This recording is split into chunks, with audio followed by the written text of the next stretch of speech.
Good evening, ladies and gentlemen, and welcome to Get in the Herd After Hours. After Hours. I'm your host, Alex Bond. Get in the Herd is a recovery podcast brought to you by the McShin Foundation. About myself, again, Alex Bond. I'm a person in recovery from substance use disorder. What that means is I've not found the need to put any mood or mind-altering substances in my body for just over 11 months now. And I'm a house leader and a recovery coach, administrative assistant, recovery coach trainer at the McShin Foundation. And I have a couple lovely guests on with me today. I got Johnny Fab and Joanna. How are you guys doing? Awesome. Great to be on. Very happy to have you on. Johnny, why don't you introduce yourself to those who do not know you? Hey. I'm John Fabizeski, or Johnny Fab. I am a person in long-term recovery. My substance use disorder has been in remission since January 26, 2014.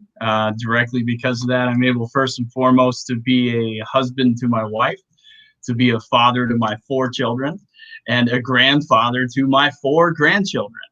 And I'm employable today. So I am a certified recovery specialist on the administration of Luzerne County Community College and for the All One Recovery Educational Institute, which is incredible, having a collegiate recovery program in a community college. And I am a new Region 3 lead for the Recovery Advocacy Project. That's awesome. Congrats, dude. And Joanna, how are you doing? Why don't you introduce yourself? Well, I'm glad to be here. My name's Joanna Vance, and I'm a person in long-term recovery. And what that means to me is that I have not been bound by a life of substance use disorder since March the 13th of 2016. So I am a peer recovery support specialist here in West Virginia. And for the past year, I have been the West Virginia state lead for the Recovery Advocacy Project. And I, alongside of Johnny Fab, have been, I would say, given Johnny. We were promoted. We've been promoted to Region 3 leads for, well, the Recovery Advocacy Project has grown so much since Mobilized Recovery last year that, and now to this year, that like there's more people wanting to be leads. So that puts me and Johnny on the up and up for Region 3 leads. Awesome. So you guys are a dynamic duo. What exactly is the Recovery Advocacy Project? To those who don't know, what do you advocate for? Go ahead, Joanna. You want to take this one? Okay, so the Recovery Advocacy Project is was born out of Mobilize Recovery last year.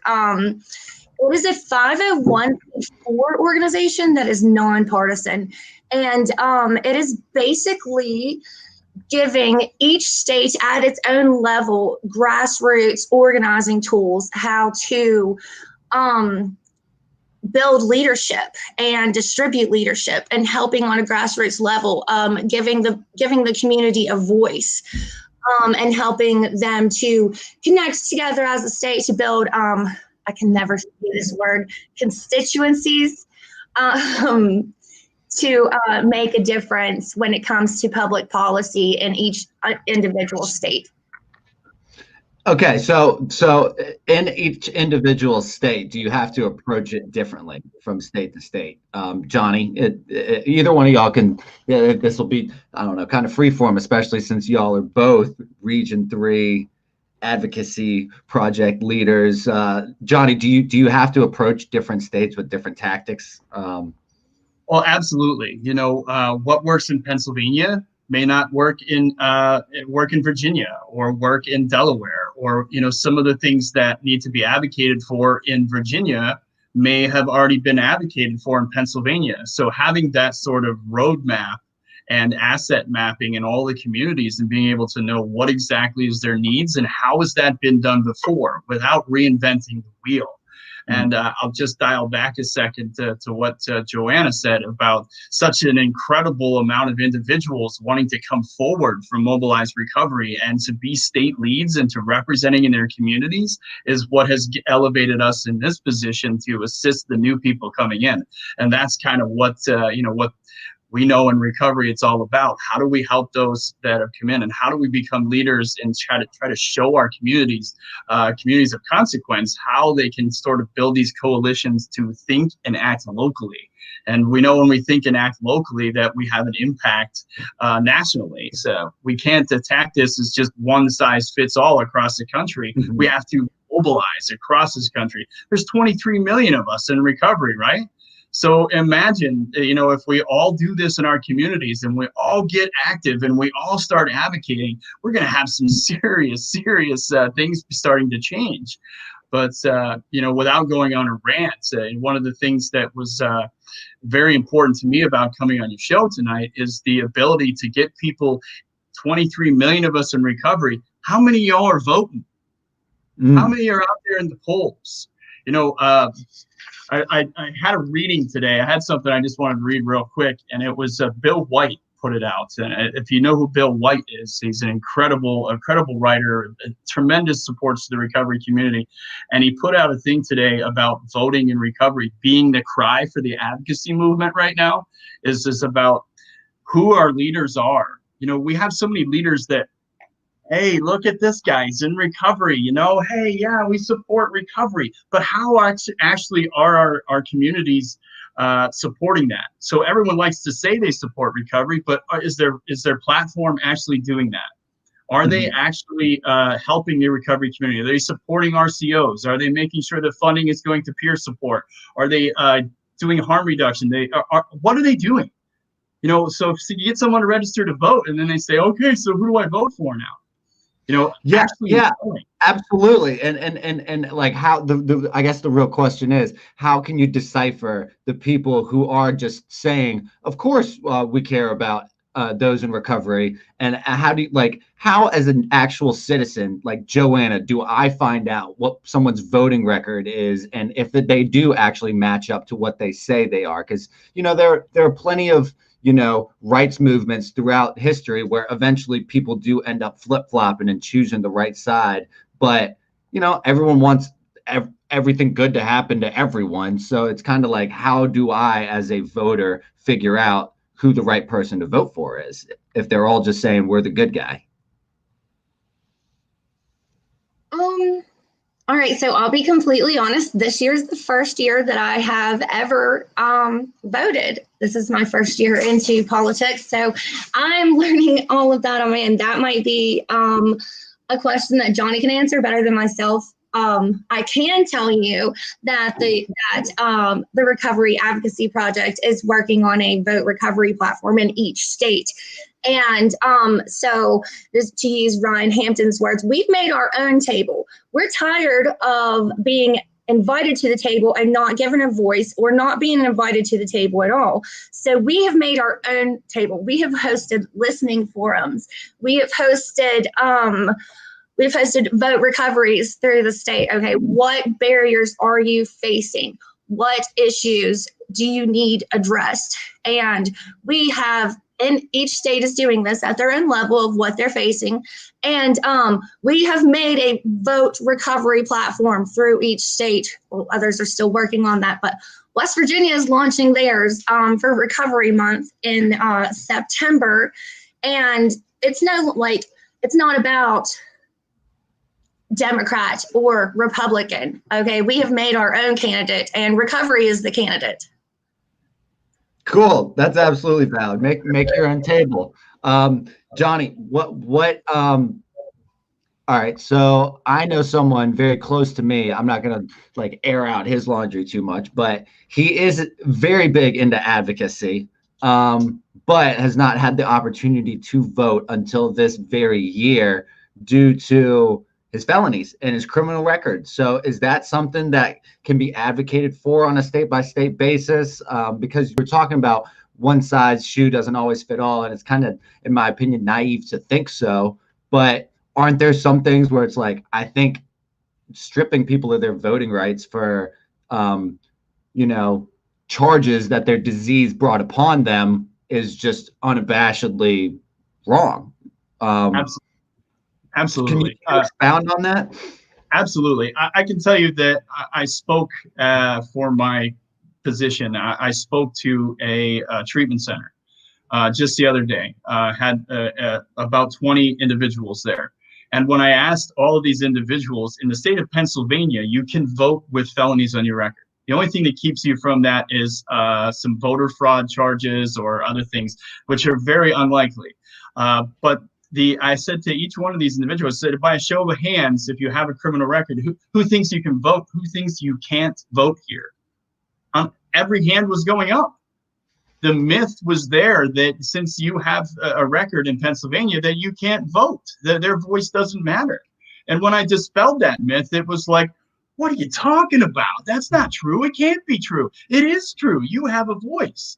And to turn back and to say, in states that bar people from being able to vote because of something that happened in their past, I think this is what leads back to what Joanna says, is that we need to have those voices at the table.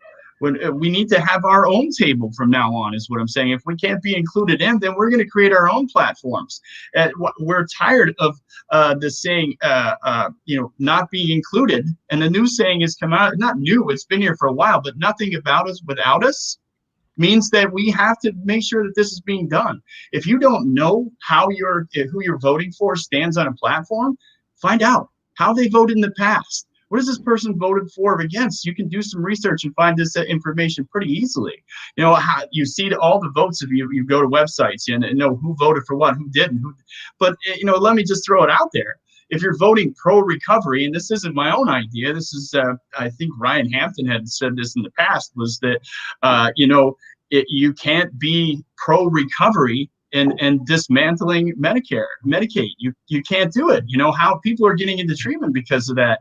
If you take that away, we're losing in Pennsylvania. We're in right now, because of COVID, treatment centers and recovery community organizations. Treatment centers are closing for the first time in decades. We're seeing a loss of treatment centers. They're actually shutting their doors. Mm-hmm. Who's out there banging on the door saying that this is going to hurt our community?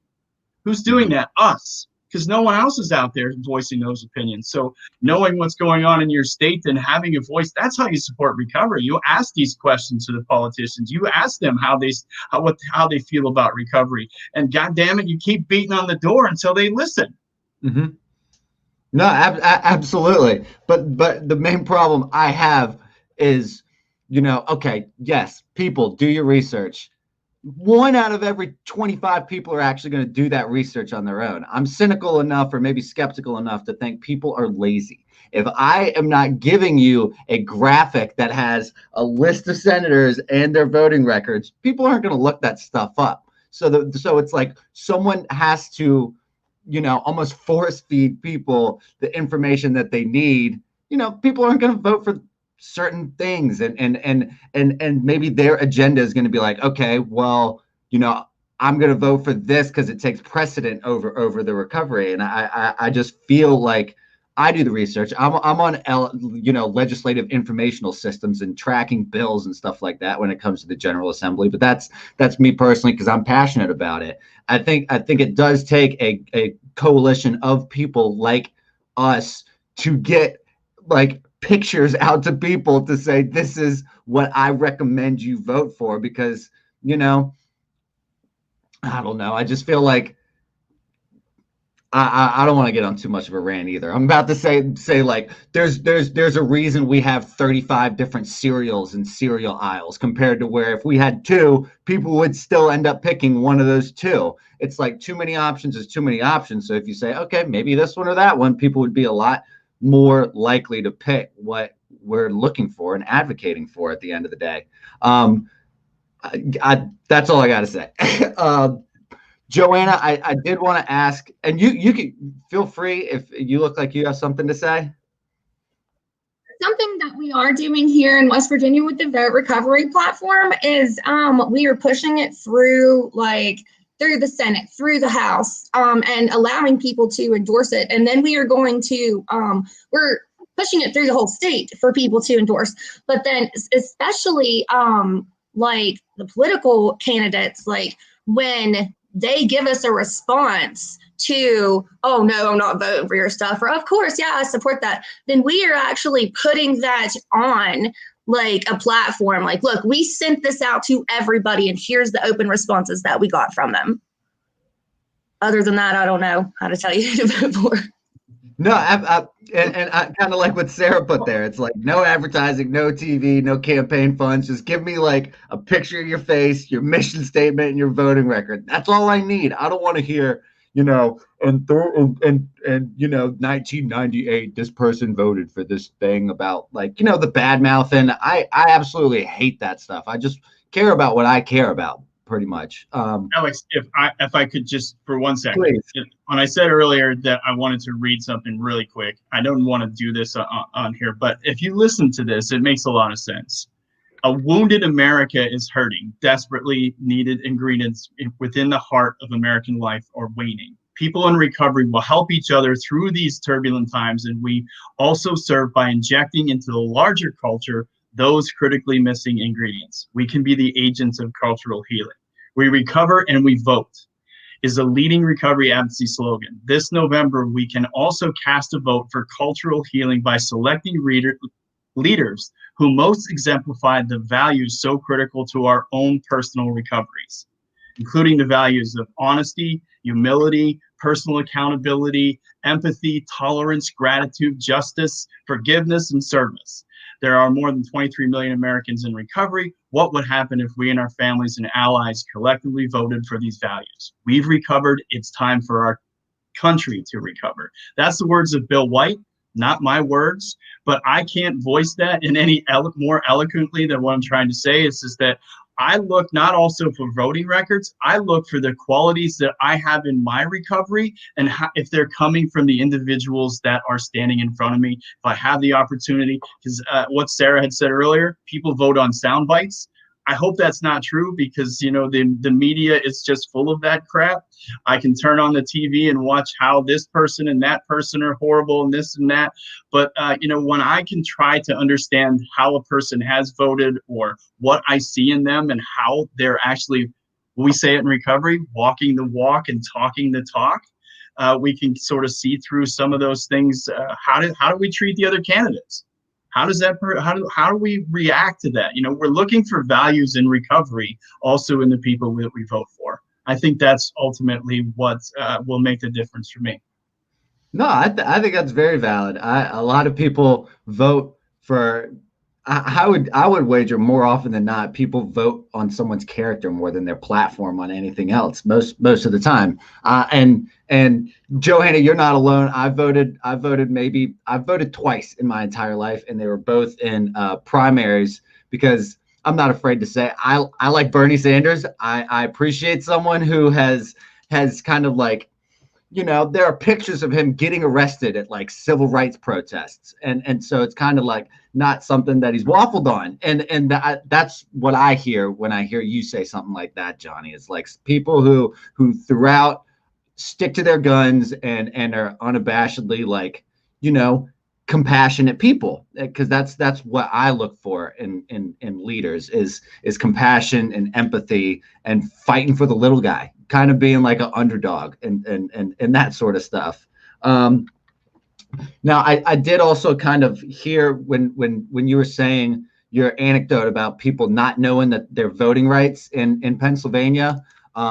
We've had here in Virginia problems where we would pass a law, specifically the Good Samaritan law, of where if you call 911, if your friend is overdosed, you won't get in trouble, and your friend that overdosed hasn't gotten in trouble. That law passed in, I want to say either, I think March, and then was enacted in July. And I still hear people on like a weekly level not calling the cops because they don't know that the law even changed. How can we, I don't know, rebuff kind of like recovery public relations to that effect? I mean, the closest thing that I can come up with is writing, op-eds and correspondence, but I think that that's such a microcosm level. How do we kind of beef that up on such a larger level, Joanna? I would say community and relational organizing. We have voice in numbers. We have voice alone, but we have huge voice in numbers. So if if your recovery community in your state is educated on that law is passed and this is no longer an issue, and you have 20 or 30 of your different organizations across the state shouting from the rooftops, call 911, you're not going to get in trouble, save a life, carry Narcan. Okay, then it's going to be a lot more effective if there's more people saying it. It's going to be seen more, and then people are going to talk about it more and hear it more. And that also kind of brings in then so I guess in like examples like this, it is something that is recovery related, but also helps people who are still in active addiction. So it's like, Johnny, when you say 23 million people, that's 23 million people in recovery or that identify in recovery, right? And I think, I don't know, as my goal as someone in recovery, it's to get people in active addiction in recovery at the same time. But if I'm in active addiction, I'm going to be plugging my ears and going like, I don't want to hear that I need to get clean, or whose life to save, or I can do whatever I want. So like, I don't know, do we attempt to? Is it our right to say this is a law? You need to know that you need to have Narcan in your house? Or is it like, maybe you're not willing to get clean or ready or I don't know. What are your thoughts on that? So I would just reinforce what Joanna said, is the fact that, stepping it up is where do we speak? When sometimes I'm crawling under bridges and I'm giving people harm reduction supplies, and I'm meeting the recovery community where it's at, getting that information out there, maybe putting something together in a little piece of paper that says if, someone's overdosing, this is the new law, this is what can happen. I was said earlier in comments, like work the press. I don't see a lot of people in recovery saying, hey, let me write an op-ed in the newspaper. Let me go to the television station and let them know this out there. But again, I go to your point, where people that are in active addiction, they're not listening to these things. But if we have enough of us mobilized and sharing this in our communities, like Alex, I would say in Virginia, get McShin, get every other partner you have in the state and do a platform about it. Host a show about it right here. Talk about that law being there. Bring families on and while someone didn't pick up the phone, and when it's perfectly legal for them to do that and there won't be any consequences. But there's always that fear of law enforcement. Law enforcement is a threat to people in addiction. They're a threat. And if we can somehow start to loosen that threat by meeting people where they're at and them understanding that they can pick up that phone, I can't tell you right now if, like, when I was in active addiction, if you told me I could do that I would do it, even if you told me. So yeah, you're right, because that fear of law enforcement is there. It's been ingrained in us that we're bad people, that we're criminals, that if I do something, they're not going to believe me. They're going to put me in jail for the rest of my life. They're going to pin this on me. So we need to get that advocacy out there, that work, those voices out into our communities, one way or the other. No, absolutely. And I'm glad you brought in law enforcement, because on, I would say, a bi-weekly level, there are cops in our parking lot here at McShin. And when that happens, about half of the participants start pacing and sweating, and they're like, what are they doing here? Are they coming for me? And it just creates this anxiety. And people are usually asking me, because I work there, they're like, hey, do you know where those cops are out there? And I'm like, I don't know. They're probably just doing their job. And more likely, John has told them that they can always congregate in our parking lot, because we want a good relationship with cops, not a bad one. Like, let me just say that, not all places it's like that. There are law enforcement that are accepted. I'm not trying to isolate or to antagonize any group. I know a lot of great people in law enforcement that I work with, but in active addiction, I didn't see it that way. So that's the way that I perceive it. I'm trying to perceive it to you now. Someone in active addiction. And I'm the exact same way. It's just like, we need cops in our community to do more research on their end too, and to do community outreach. Again, it's almost like meeting people where they're at. So kind of extending an olive branch to say, we need your help to, like, you should have Narcan in your cars. Like, every police car should have a couple things of Narcan in their car. If they really want to be good at their jobs and are in it for the right reason, then that's what I believe in. The deep-rooted stigma about substance use disorder is out there. The myths are there. They believe that they could just walk into a room or just brush off off their shoulder and die of an overdose.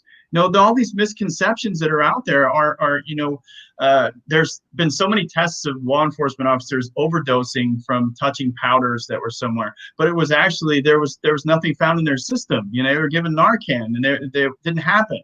I have a director of an outpatient up here saying that someone could walk into a room where there's fentanyl and they could instantly become addicted. It's like, how did you become a clinical director? These misconceptions. Believe me, people believe this. Before they go to Walmart before COVID, it was fentanyl.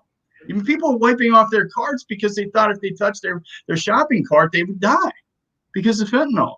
The stigma and misconceptions that are out there need to be broken, and that's exactly what all of this community organizing is about: is being able to get some of the truth out there as well.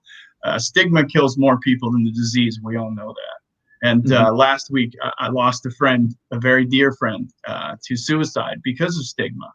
And it was a tough thing to go to mobilize recovery with. But I realized that it is about me, but it's not about me. It's about what we continue to do, because there isn't another one of them happening. But every day, there's hundreds more.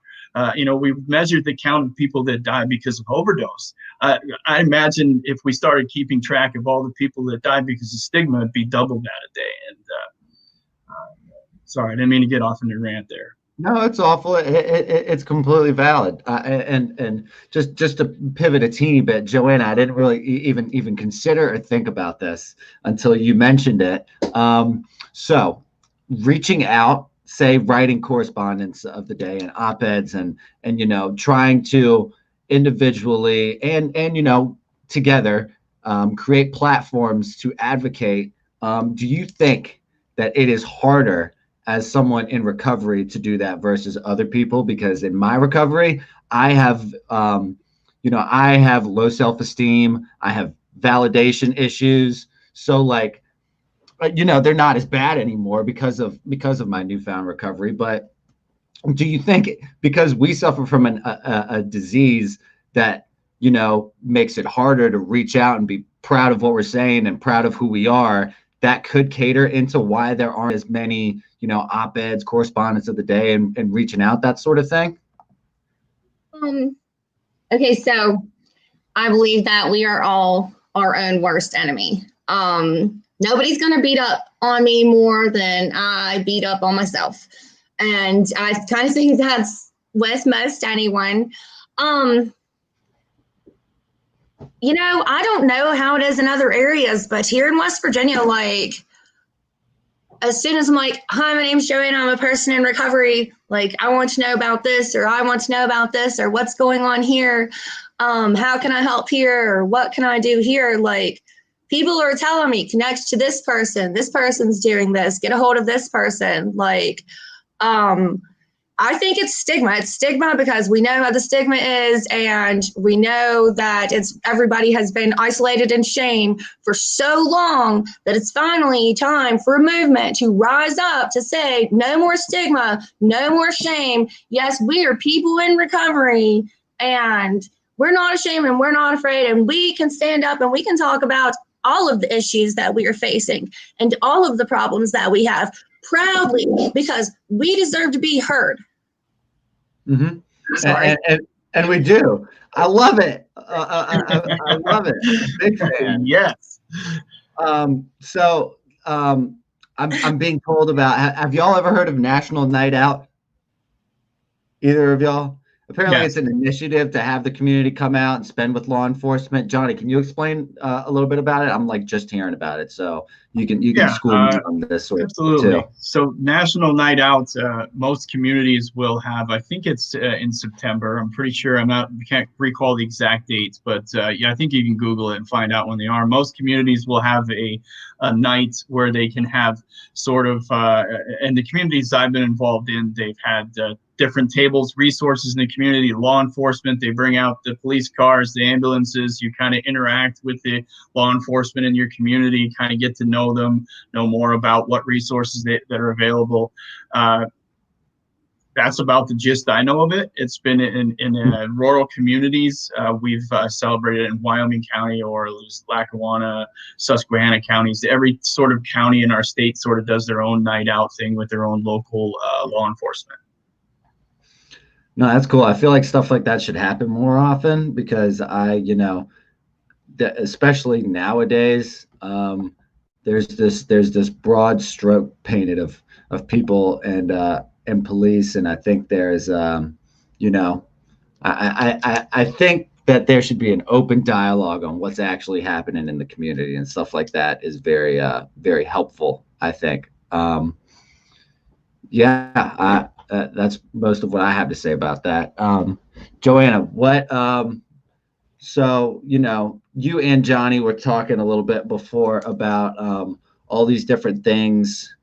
This project specifically, the Recovery Advocacy Project, kind of sprang from Mobilize, and you did hint that there was something in the works that we will not be discussing that sprang from Mobilize. But is there something that we can be discussing that might be in the works, or kind of like maybe what Mobilize is and how this came from that, or just kind of like the stepping stone in what that is? Because I personally was way too busy to even I signed up for all this stuff in Mobilize and never even ended up doing any of it.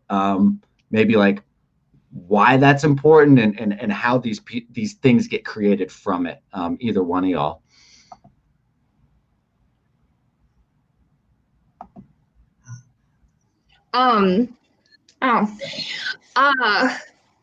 Okay, so what's happened what sprang from Mobilize last year was the Recovery Advocacy Project. All right, so they put state leads and regional leads across the nation, and we had trainings, and we spent, Johnny and myself in each of our states has spent since November, mobilizing in our states. And that means we have went through all the organizations in our states, multiple pathways, mind you, and not just multiple pathways, but harm reduction, reentry, connected through all of these organizations. And just to be hey, be a part of this. And then they're well, who are you and what is it that you're doing? And I'm well, we just started, but we're going to be doing big things. And then so Mobilize this year had a lot more people than it did last year. And like it's just taken off from there. Like I can't wait to see like just what we've done in the last year. Like even moving up, we've got so many state lead like people that are going to be applying for state leads here in West Virginia, Pennsylvania, all across the nation, like, and moving up as a regional leader. Like I can't even describe how excited that I am to see the movement happening across the nation and the things that are going to get done in the next year. That's exciting. I look forward to it. Johnny, has the pandemic helped put this stuff in motion? Do you think Mobilize had more people at it because of this coronavirus pandemic? How has it helped or hurt, you think, what you guys are doing?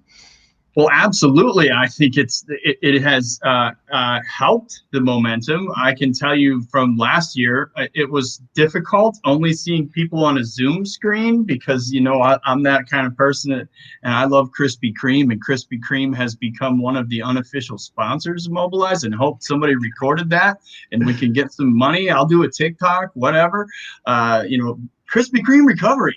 Haha, 2 for you, you know. But what I'm saying is that there were over 300, 400 people at Mobilize Recover this year. I think it was like 386 I saw or something on the screen at one time on day one of people that were there, you know, and there's no way we're getting that many people in a hotel in Vegas. You know, that would be crazy. That'd be too much for me. I'd be hiding in the back. So I'm glad I get like screens. I could just pick who I wanted to watch, you know.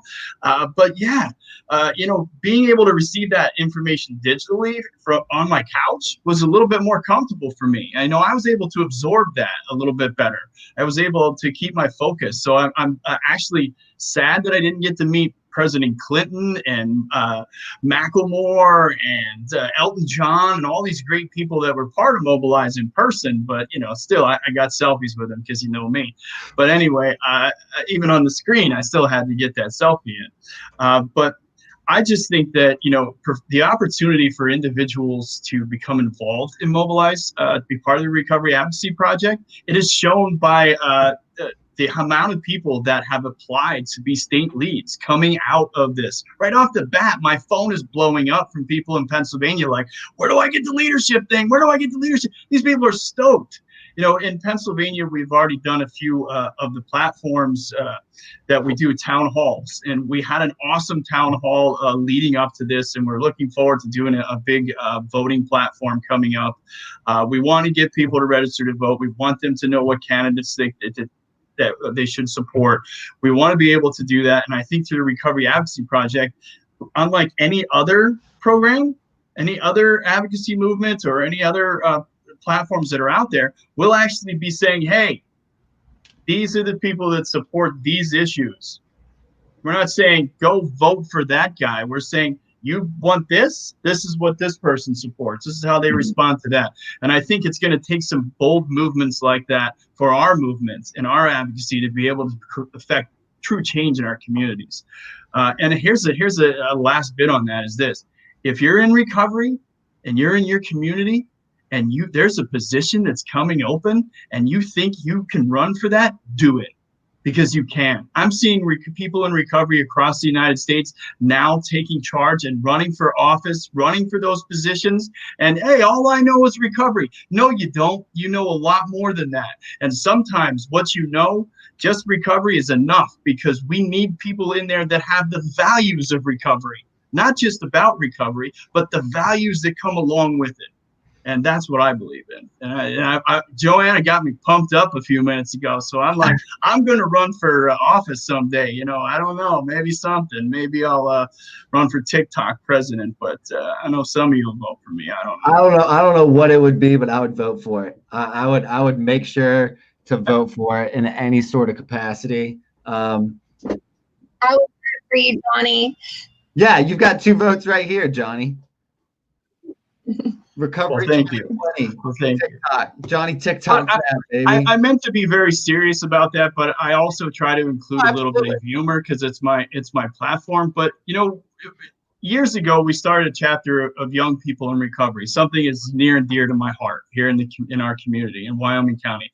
My son came to me after he was losing his friends to overdose. You know, he's in his 20s and he's got special needs, and said, Dad, what do we do? What can we do to stop these kids from dying?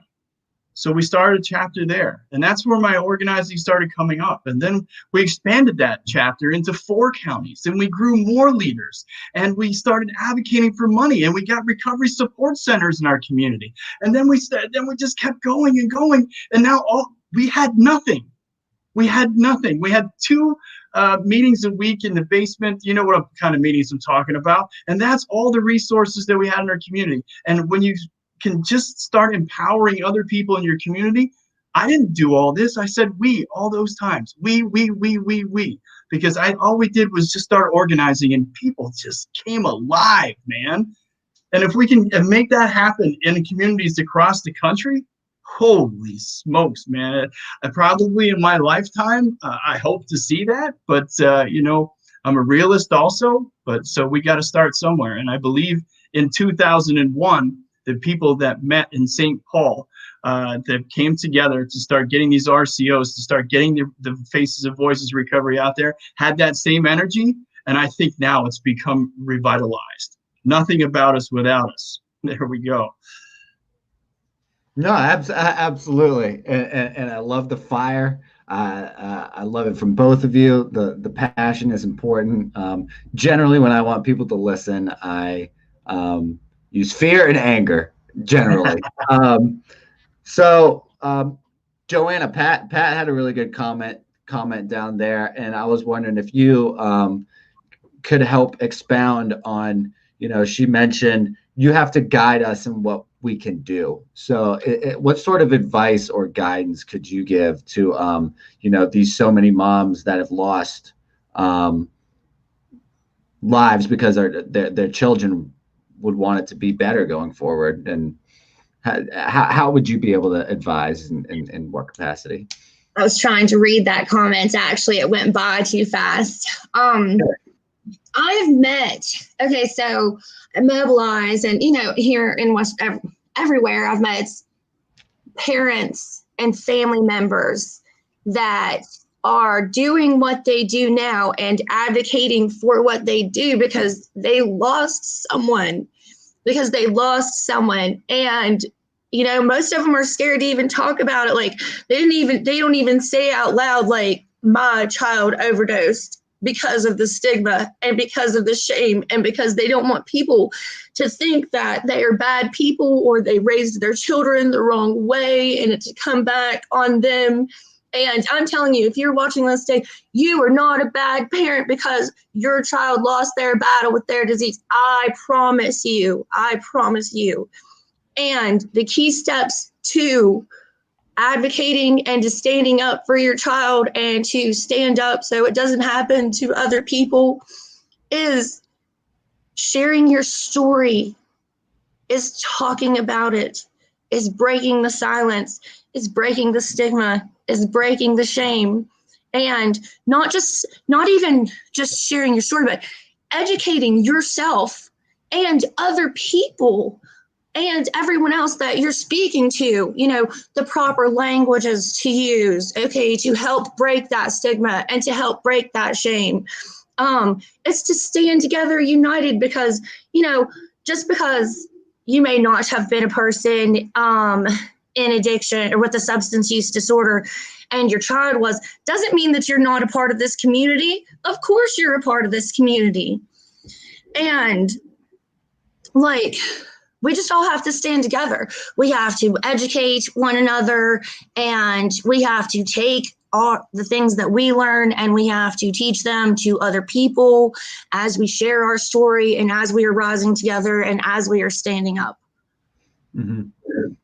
That's beautiful. And education is a huge piece. I think at least probably on 5 different occasions tonight, we've spoken about myths, certain myths or falsehoods about us in our recovery. And, education is wildly important. I think it starts on a basic level. I think, education, in middle school would be really good going forward. Johnny, do you have any ideas on what that looks like? Because for me personally, something like a DARE program didn't work. So what does? Well, don't want to be repetitive. I think we kind of talked a little bit about this the last time, but I can tell you from my experience, being a recovery specialist in the state of Pennsylvania, that I had some opportunities to speak to a rural school, very rural. And so, the usual thing was pay this guy, these stars to come in, give them $10,000 to talk to our kids, and they won't do drugs. That's $10,000 you could have put into an RCO in your community, or help someone to get clothing or food, or help do whatever, because that's money sometimes. I'm not saying that people aren't good motivational speakers. I'm sorry if you make a living of it, and that's great. That's great for you. But what I'm trying to say is that what I did was something different. Our approach was a little different. I met with a team, and we said, what do the kids, what do they want to know? What do they want to know, and we can't just walk in there and tell them. We got to meet people where they're at. We have to ask them what they want to know. So what we did was we asked the middle school and the high school students from 4th grade up 4 questions. What do you want to know about drugs and alcohol? Do you know someone that's impacted? How they negatively impacted you? And have you seen drugs and alcohol in your school? This was a unanimous survey 2 weeks before. Sent into every classroom in their homeroom. They filled it out. Nobody put their name on it, put an envelope, and they came to me. We were down at the school the next day with the sheriffs in the town because they were trying to figure out some of the answers on here. Kids were getting beaten at home by people that were drinking and using drugs. Their sister overdosed and died.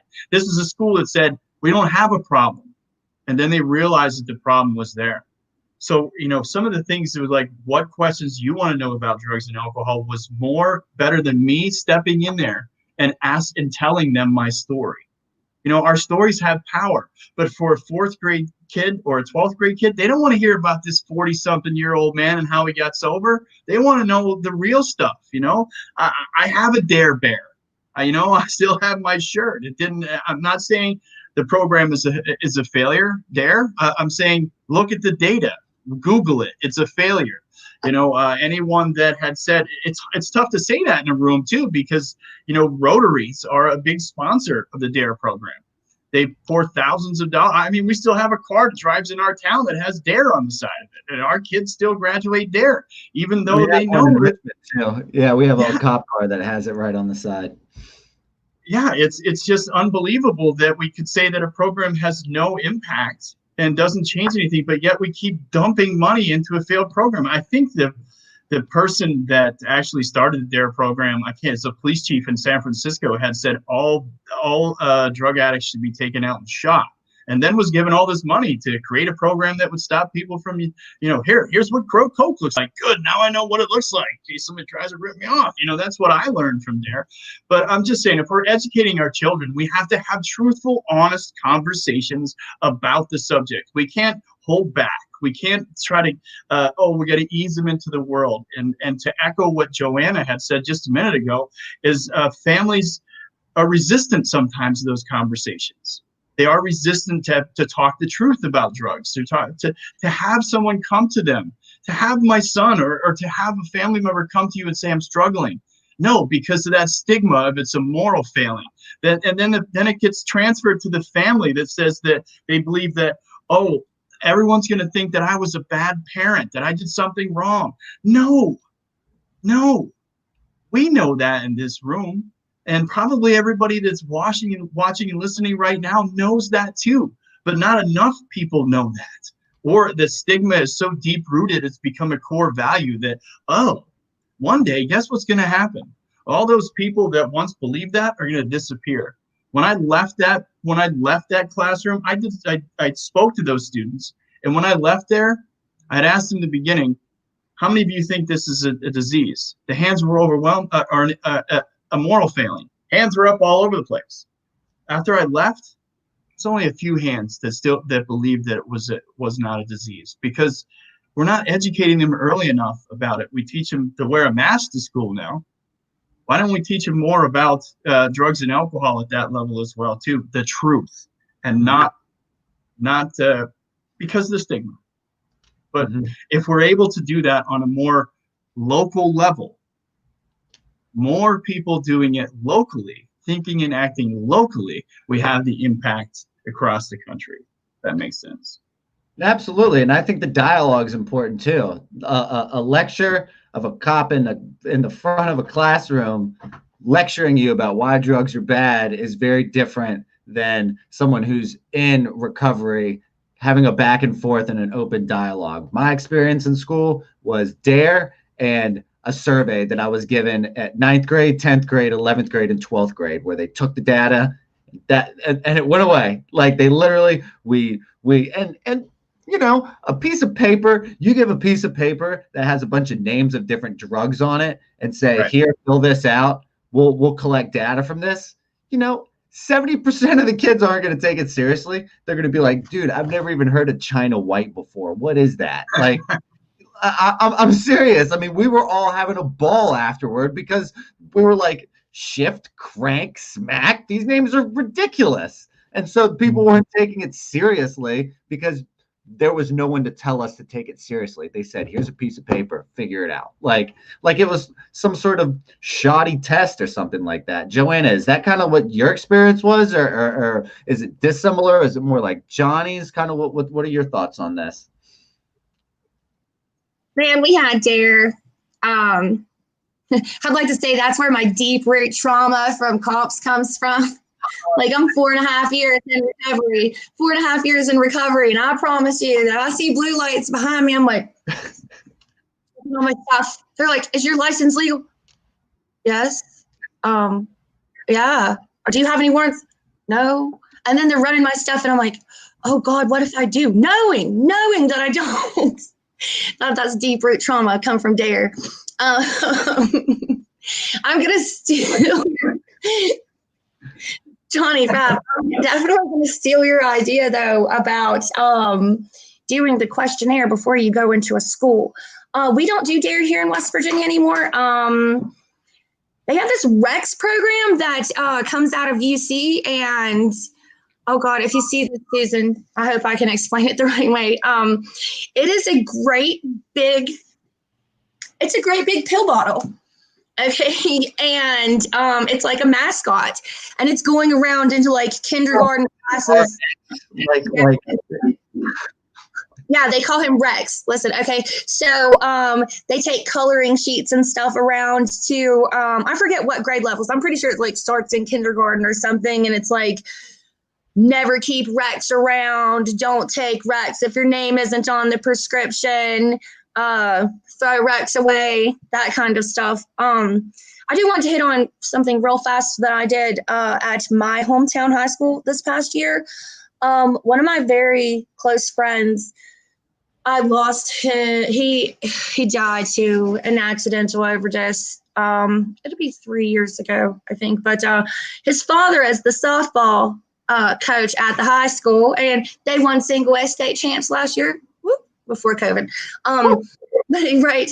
But so when we did International Overdose Awareness Day last year, the tribute was to Wes. So I got with Mr. Henderson and I'm like, I have an idea. Let's do a non-academic scholarship to the graduating class of 2020 of 2020 at Sherman High School. He's like, well, what are you thinking? I'm like, well, I want to call it Wes's gift.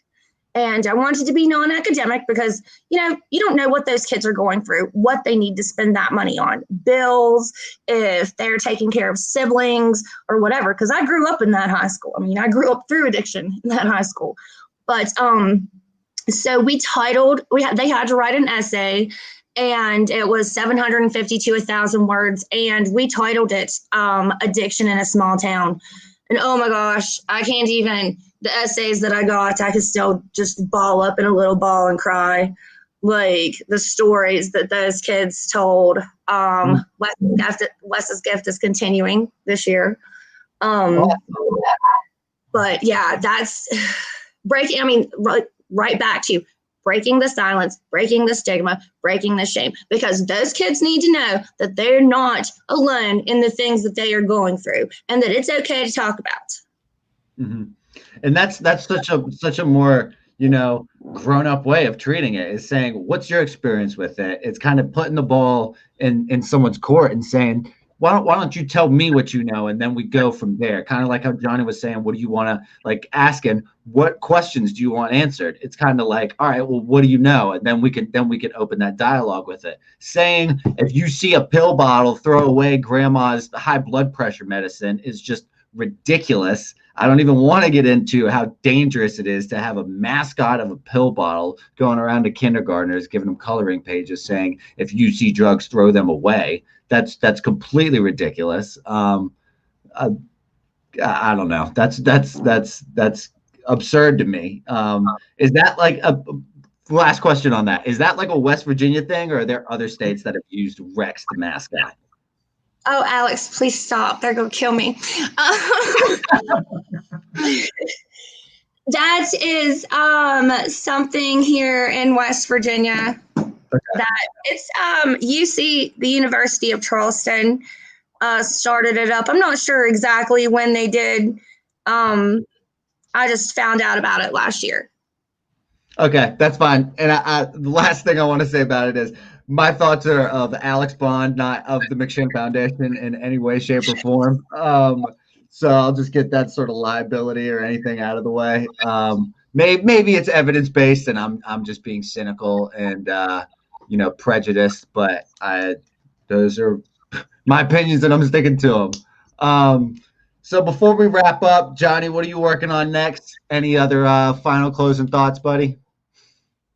Well, just working on right now, I'm working on developing training for peers in our state, continuing education training around recovery planning, how utilizing a strength-based assessment and developing plans from that is successful in helping individuals sustain recovery. We often think of peer support as just keeping people, getting them to meetings or making sure that they're not doing drugs or alcohol, they're minimizing their harm. But when we're doing successful recovery, listen, those things are okay. They're part of a plan. It works. But when we're able to sort of understand all the aspects of a person's life, sort of like their housing, their risk-taking, their listen, man, my life could be perfect, but if I live in a home where I'm not safe, doesn't matter how strong my recovery is, how many days I have. It's going to lead me down a path. We know it's about that balance. So having peers that are properly trained in understanding how to utilize recovery planning, having that continuing education isn't something that I've seen even nationally really, really done. So I'm looking forward to working with a few other organizations in the state to develop that. And I just want to say again, thank you, Alex, for having me on. It was great to be here with Joanna. I think I saw a comment from Mike Todd that he was going to throw a chair and go blow donuts because of all the energy that we had in this room. So I'm so stoked about that. But I just want everyone to understand the reason why that pump up happens and that speech happens. It's because of passion. But when you're all passionate and you're all advocates, no matter what you think you are, the only difference between any of us is just that we've got 60 minutes with Alex, is that I'm just a guy. I'm just a guy that lives in a rural community that's got sick and tired of seeing kids dying, sick and tired of people suffer. And I saw a saying on a billboard one day. It says, someone should do something about that. You are someone, do something. So I started doing something, and I want to keep doing something because unlike Eric, who passed away last week because he felt no way other out. He felt like he was nothing and had the shame and the guilt was too much on him and he had to take his life. I don't want to see another person do that. And I know there will be more, but I want to make sure that there's less. And I'll do it to my dying breath. And it's just where my heart is and where my life is. So thanks again, Alex and Joanna. It was an honor to be on the show with you tonight.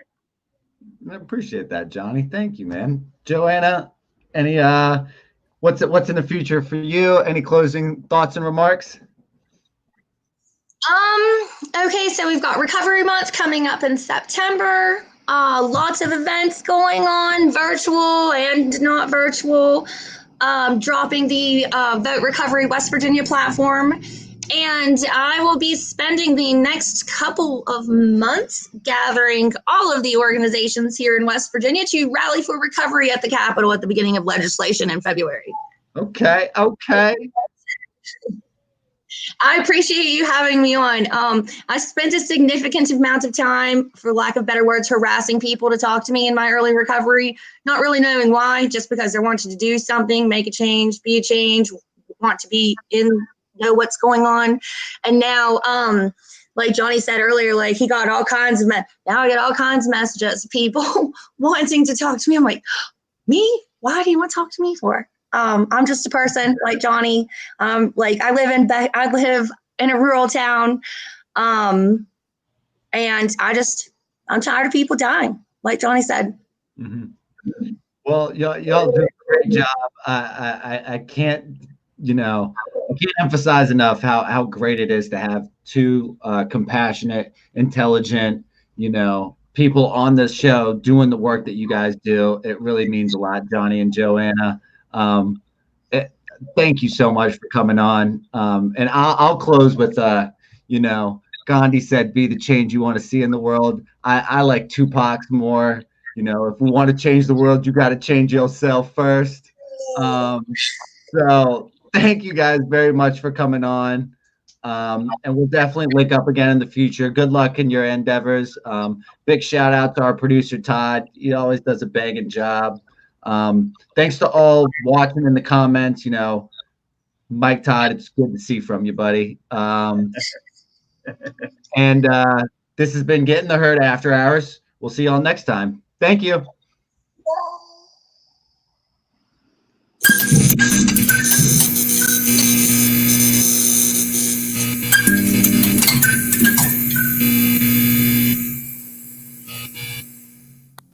One thing we do here, we always educate our participants. I want you to leave here after your 30, 60, 90 days, or however long you stay and leave. I want you to be educated about the disease of addiction, about substance use disorders, what you need to do to personally recover. But I want you to know why we don't have the support we should have. I want you to know where all the funding goes, what the thinking is of our culture, why we're the way we are. And just for the record,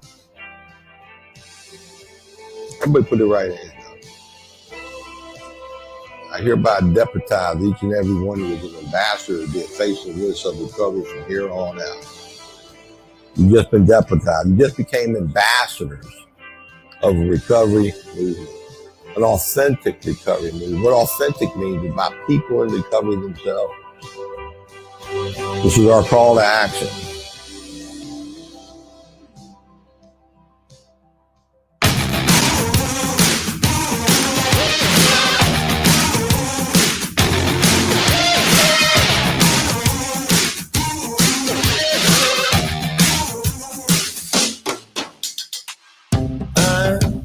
Tired of waiting, lost while I'm sitting at home. Dream of a new destination, lust for something unknown. Oh, you better leave it alone.